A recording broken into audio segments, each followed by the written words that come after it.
Hello everyone, welcome to nice commerce Motihari. आज की video में हम लोग डिस्कस करने वाले हैं आईकॉम 12th के बारे में, है ना। आईकॉम 12th सेशन होने वाला है, यानी कौन से सेशन के लिए है, तो सेशन है आपका 2024-26, यानी आपका एडमिशन हुआ होगा 2024 में और आपका एग्ज़ाम होने वाला है 2026 में। उन स्टूडेंट के लिए ये वीडियो स्पेशल बनाया जा रहा है, ठीक है। तो आइए इसमें हम लोग डिस्कस करेंगे कि सिलेबस क्या है इसका, है ना। सिलेबस, सबसे पहले कोई भी काम करें तो उसके बारे में पूरी तरह से नॉलेज इकट्ठा कर लें, ठीक है। फिर उसके बाद उसके बारे में हम लोग डिस्कस, मतलब आराम से प्रिपरेशन उसका कर सकते हैं। कोई भी एग्ज़ाम का सबसे पहले सिलेबस जानना ज़रूरी होता है। तो आइए इसका सिलेबस में पहला जो होता है वो अकाउंटेंसी होता है, और ये वीडियो स्पेशली बिहार बोर्ड वाले के लिए है। सीबीएसई वाले के लिए अलग से वीडियो बनेगा, क्योंकि सीबीएसई में थोड़ा सा सिलेबस अलग है और बिहार बोर्ड में सिलेबस अलग है। सीबीएसई में कुछ चैप्टर है जो नहीं लिया गया है, हटा दिया गया है इधर, तो उसके लिए स्पेशल क्लास, स्पेशल प्लेलिस्ट बनेगा और उस प्लेलिस्ट पे ही आप लोग का वीडियो अपलोड होगा। और ये बिहार बोर्ड वाले के लिए हैं, तो बिहार बोर्ड वाले का भी एक अलग प्लेलिस्ट होगा, जिनमें आप कंटिन्यू आप अपना क्लास पूरे सिलेबस देख सकते हैं। पूरे जो सिलेबस है आपका पूरा कवर किया जाएगा उसमें। तो सबसे पहले हमारा जो सिलेबस में है बिहार बोर्ड के, वो अकाउंटेंसी है, जिसको हम लोग शॉर्ट में ACY बोलते हैं। और इसका फुल मार्क्स जो होता है, यहाँ पे FM लिख रहे हैं और यहाँ पास मार्क PM लिख रहे हैं, है ना। तो ये 100 मार्क्स का होता है और इसमें से पास करने के लिए 30 मार्क्स चाहिए होता है। बट आगे जब भी आपको ऑनर्स करना हो तो ध्यान रखिएगा 45 मार्क्स रिक्वायर्ड होता है, यानी आपका कम से कम 45 मार्क्स होना चाहिए, तब जा कर के आप बीकॉम में, ग्रेजुएशन में आप इसको ऑनर्स ले सकते हैं। दूसरा जो सब्जेक्ट होता है वो है बिजनेस स्टडीज़। बिजनेस स्टडीज़, इसको शॉर्ट में बोलते हैं BST। और ये टोटल जो है इसका भी 100 मार्क्स होता है, और इसमें से भी 30 मार्क्स पास आउट के लिए, यानी पास करने के लिए 30 मार्क्स चाहिए होता है। दूसरा है, अब ये तीसरा नंबर जो है इंटरप्रेन्योरशिप है। एंटरप्रेन्योरशिप में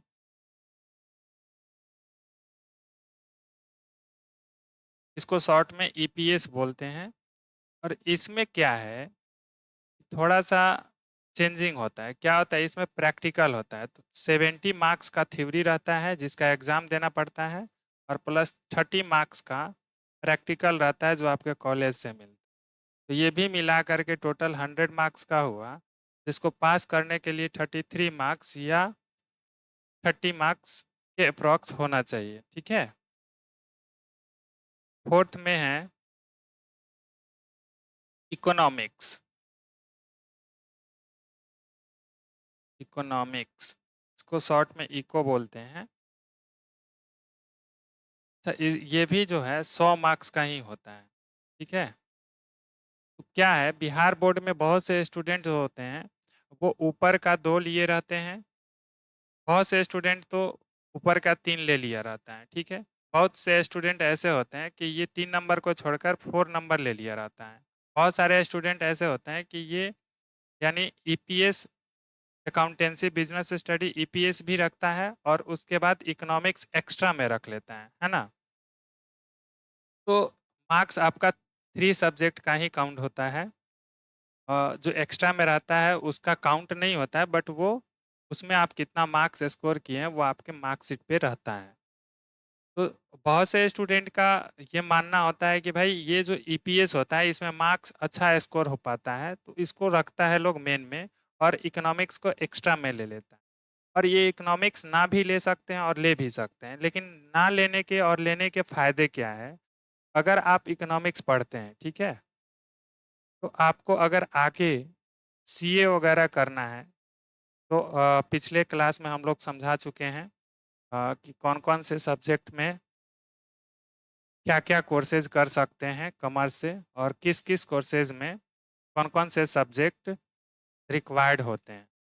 तो आपका जो सीए फाउंडेशन है, सीए फाउंडेशन के लिए आपको अकाउंटेंसी होना होता है, मतलब रिक्वायर्ड होता है। बीएसटी या नहीं होता है, बीएसटी इकोनॉमिक्स होता है। यहाँ पे क्या होता है, इकोनॉमिक्स।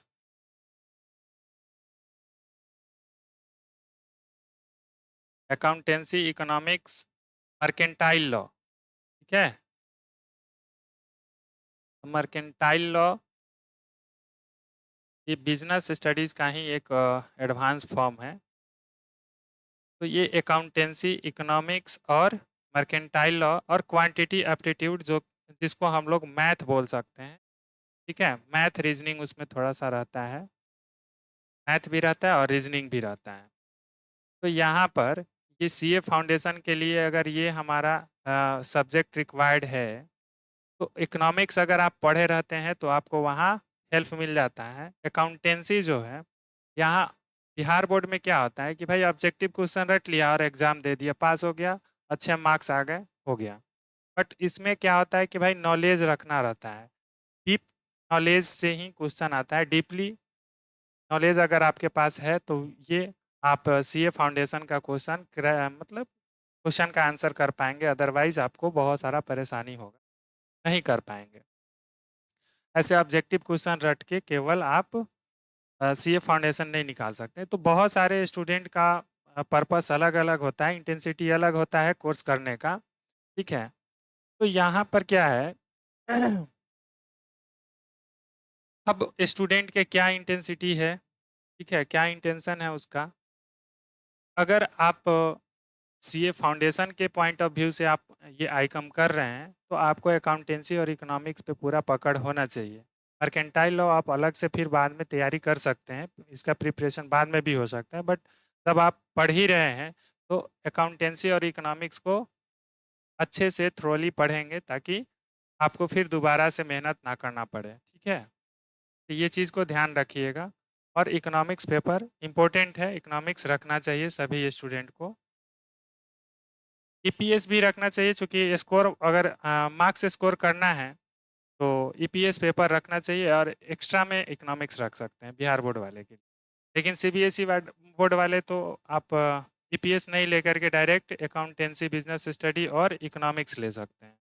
आप चाहे तो मैथ भी ले सकते हैं, स्टैंडर्ड मैथ या अप्लाइड मैथ, जो भी आपको मन हो वो आप ले सकते हैं। अच्छा, ये तो रहा कोर सब्जेक्ट जो कि आईकम में पढ़ना होता है वो। लेकिन आईकम में इतना ही नहीं पढ़ना होता है।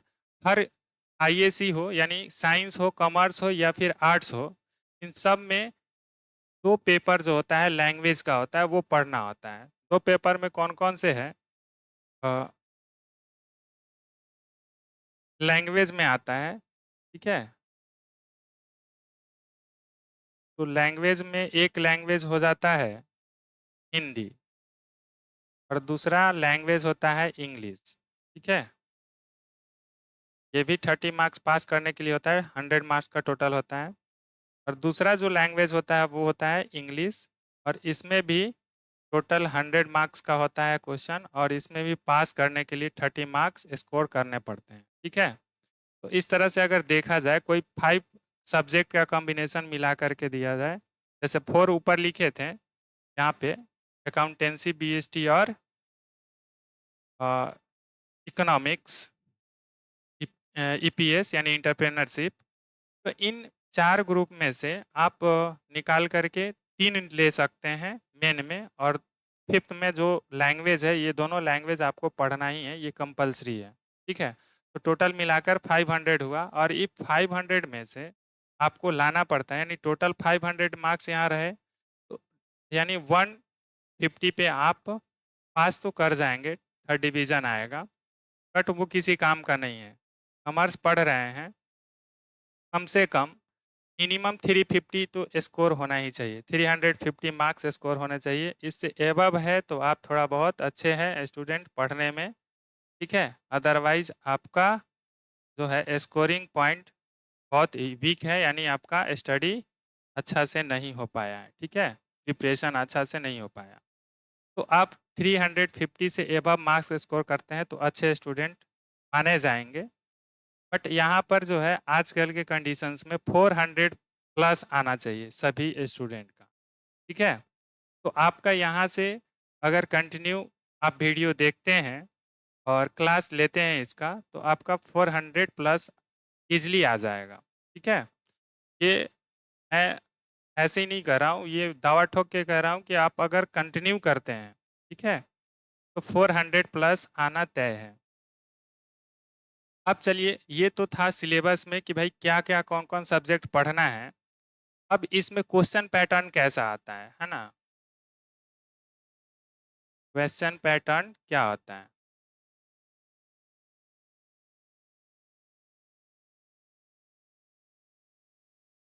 तो ऑब्जेक्टिव क्वेश्चन होता है इसमें। ऑब्जेक्टिव क्वेश्चन, क्वेश्चन तो 100 होता है एग्जाम में ऑब्जेक्टिव, बट आंसर करना होता है 50 क्वेश्चन का आंसर करना होता है, ठीक है। तो टोटल ऑब्जेक्टिव जो हो गया ये 50 मार्क्स का हो गया। उसी तरह से शॉर्ट क्वेश्चन होता है, short answer type question, short answer type question ये होता है 30 क्वेश्चन होता है, जिसमें आप 15 क्वेश्चन का आंसर आपको देना रहता है। और ये एक 1 मार्क का 1 क्वेश्चन होता है, और ये 15 आंसर देना रहता है 15 क्वेश्चन का, तो वो एक क्वेश्चन 2 मार्क्स का होता है। तो टोटल मिलाकर आपका 30 मार्क्स यहाँ बनता है। अब इसके बाद जो है लॉन्ग क्वेश्चन रहता है, नहीं long answer type question.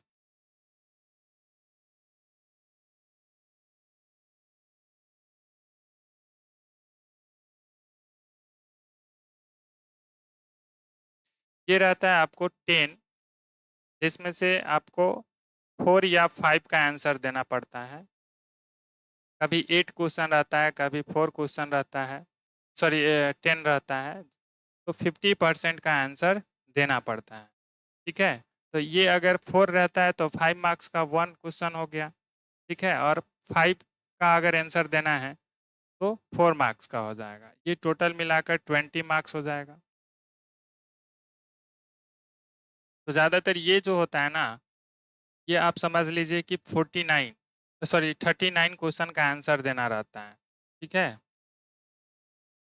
Long में 39 क्वेश्चन आता है या 38 क्वेश्चन आता है, शॉर्ट और लॉन्ग में। ऑब्जेक्टिव तो आता ही है 100 मार्क्स का। तो आप ये इस तरह से आपका ये पैटर्न है। तो बहुत सारे स्टूडेंट करते क्या है कि भाई चलो ऑब्जेक्टिव क्वेश्चन आ रहा है ना 50 मार्क्स का, ऑब्जेक्टिव क्वेश्चन को रट लो और बाकी ये सब शॉर्ट आंसर टाइप क्वेश्चन को रट लो, कुछ तो आएगा मार्क्स। तो उनका मार्क्स इजली आ जाता है। बट इस मार्क्स का कोई वैल्यू नहीं होगा जब आप आगे कम्पिटिटिव कोई कोर्स करने वाले हैं, अच्छा कोर्स करने वाले हैं उसमें। उसके लिए आपको थ्रोली नॉलेज होना बहुत ज़रूरी है। अगर नहीं है तो फिर आप उसके लिए यानी कोई भी कम्पिटिटिव एग्ज़ाम क्वालिफाई नहीं कर पाएंगे। जैसे सीए हो गया, सीएस हो गया, आईआईएम हो गया, ठीक है। इनके लिए फिर से आपको अलग से प्रिपरेशन करना पड़ेगा अगर ये एग्ज़ाम यानी आईकम थ्रोली नहीं पढ़ते हैं, पूरा मतलब डीपली नॉलेज नहीं रखते हैं तब। तो उससे अच्छा है कि जब हम एक बार टाइम वेस्ट कर रहे हैं, ठीक है, तो उसको डीपली नॉलेज के साथ उसको हम स्टडी करेंगे, डीप स्टडी करेंगे ताकि हमारा नॉलेज डीप हो। और कोई भी कम्पिटिटिव एग्ज़ाम में जब हम बैठें तो उसके लिए फिर दोबारा हमें प्रिपरेशन नहीं करना पड़े। अच्छा, इस बार अभी जो है एक नया ट्रेंड चला हुआ है और ये बहुत फेमस है, CUET, ठीक है, कॉमन यूनिवर्सिटी एलिजिबिलिटी टेस्ट या इंट्रांस टेस्ट, ठीक है। कॉमन यूनिवर्सिटी इंट्रांस टेस्ट या फिर एलिजिबिलिटी टेस्ट, जो भी आप बोल सकते हैं इसको, लेकिन इसका है कि कॉमन यूनिवर्सिटी इंट्रांस टेस्ट। तो इसके लिए फिर अलग से अकाउंटेंसी पढ़ने की ज़रूरत ना पड़े, क्योंकि आप जब आईकॉम पार करते हैं ठीक है, आईकॉम पास हो जाते हैं, तब उसके बाद आपको ग्रेजुएशन में यूनिवर्सिटी, कौन सा यूनिवर्सिटी से आप ग्रेजुएशन करना चाहते हैं। अगर आप सेंट्रल यूनिवर्सिटी से करना चाहते हैं तो आपको सीईटी का एग्ज़ाम देना ही पड़ेगा, ठीक है। बहुत सी यूनिवर्सिटी है जो सीईटी के थ्रू ही एडमिशन ले रहा है, तो उसके लिए आपको सीईटी का एग्ज़ाम क्वालिफाई करना पड़ेगा। तो इसका भी एग्ज़ाम क्वालिफाई करने के लिए आपको डीप नॉलेज होना चाहिए, नहीं तो वही होगा, आप फिर आपका मनचाहा यूनिवर्सिटी नहीं मिलेगा, आपको मजबूरन किसी भी यूनिवर्सिटी से आपको ग्रेजुएशन करना पड़ेगा, ठीक है। आई होप कि आप ये सब समझ गए होंगे। अब इसके बारे में हम लोग डिस्कस करते हैं कि भाई जो हम सब्जेक्ट पढ़ना स्टार्ट करेंगे तो हमारे इस चैनल पे सबसे पहले अकाउंटेंसी स्टार्ट होगा, ठीक है।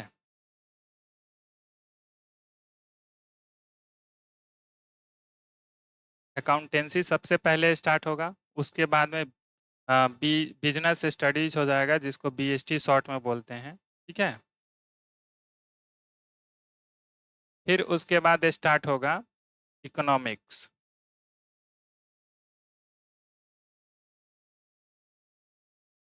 अच्छा, एक चीज़ और है कि हमारा ऑफलाइन ऑनलाइन क्लास तो चलेगा ही, ठीक है, ऑफलाइन क्लास भी चलेगा। तो ऑफलाइन क्लास के लिए अगर आप चाहते हैं ऑफलाइन करें तो उसके लिए आप हमारे कॉन्टेक्ट नंबर पे कांटेक्ट कर सकते हैं, वहाँ से आपको एड्रेस वगैरह भेज दिया जाएगा अगर आप मोतिहारी से हैं लोकल तो। अदरवाइज़ दूसरे कहीं से हैं तो आप वहाँ से ऑनलाइन मोड में ही कर सकते हैं, और ऑनलाइन मोड के लिए कोई भी अमाउंट पेमेंट नहीं करना है, कोई भी फीस पेमेंट नहीं करना है, ठीक है। फीस नहीं लगेगा ऑनलाइन के लिए। और इसके लिए आपको जो भी मटेरियल्स की ज़रूरत होगा, इसके लिए आप टेलीग्राम चैनल को ज्वाइन कर लीजिएगा। टेलीग्राम चैनल का भी नाम सेम है, जैसे यहाँ है नाइस कॉमर्स मोतिहारी, तो सेम उसी तरह आप टेलीग्राम चैनल पर भी सर्च मारेंगे नाइस कॉमर्स मोतिहारी तो वहाँ भी एक चैनल आपको मिल जाएगा, और उस चैनल को ज्वाइन कर लेना है। आपको वहीं से स्टडी मटेरियल जो भी होगा वहाँ डाल दिया जाएगा पीडीएफ के फॉर्म में, आप वहाँ से उसको रिसीव कर सकते हैं। तो उस वहाँ पे बहुत सारा पीडीएफ डाउनलोड नहीं होगा, ठीक है। आप उसको कॉपी करेंगे अपने नोटबुक में, फिर उसको स्टडी करेंगे। ऐसा इसलिए किए हैं कि बहुत सारे स्टूडेंट ऐसा नोटबुक को क्या करते हैं ना कि प्रिंट आउट निकाल लेते हैं, पढ़ते नहीं हैं, बस उसे रखे रहते हैं, अब एग्ज़ाम के टाइम में पढ़ेंगे।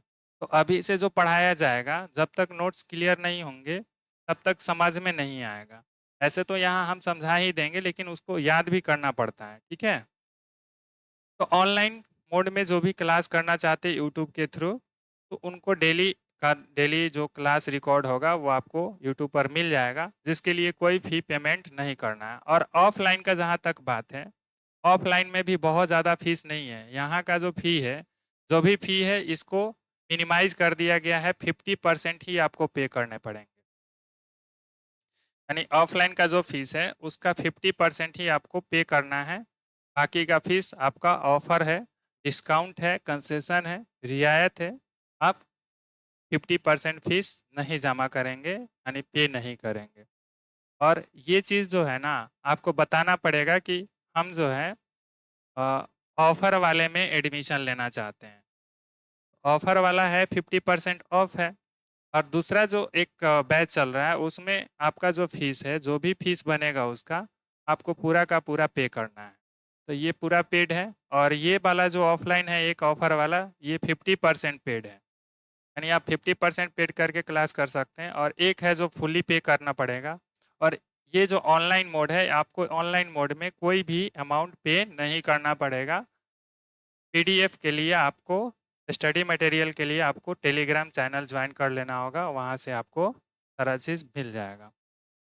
तो आज के लिए इतना ही, चलिए सब मिलते हैं फिर नेक्स्ट वीडियो में, तब तक के लिए बाय।